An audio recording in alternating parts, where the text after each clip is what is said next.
Can't believe I'm sitting with none other than Jesse James. Many's the night I stayed up, my eyes open, my mouth open, just reading about your escapades. They're all lies, you know.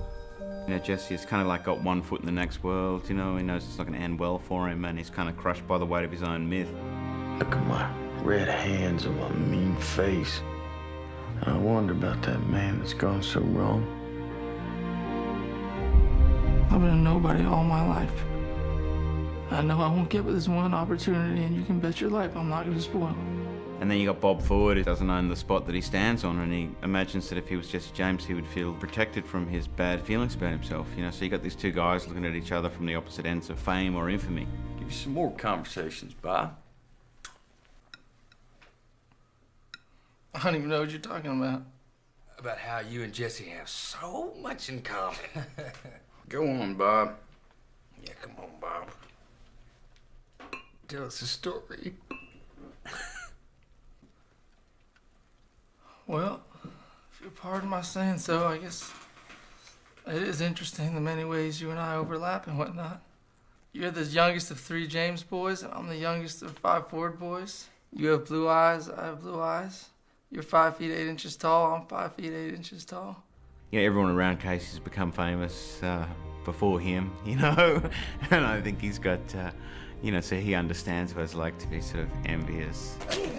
Ever since he was a child, Bob's collected whatsoever he can find about James Brothers. You know, yeah, got himself a little museum in his... Next time you come snooping around here, you better strap on a shooting iron!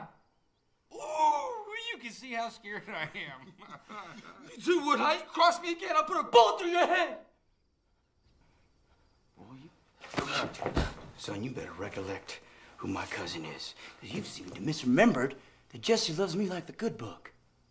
Now, you may play like you're a dangerous person in the grocery store, but don't you go misremembering who you be accounting to if I so much get my feelings hurt. I don't care! I don't know, I think humiliation is the most exciting thing to watch on screen. You know, it's what people are really afraid of, is being humiliated, you know? And whenever you see like a scene where someone's gonna be humiliated or is being humiliated, it's really, really compelling.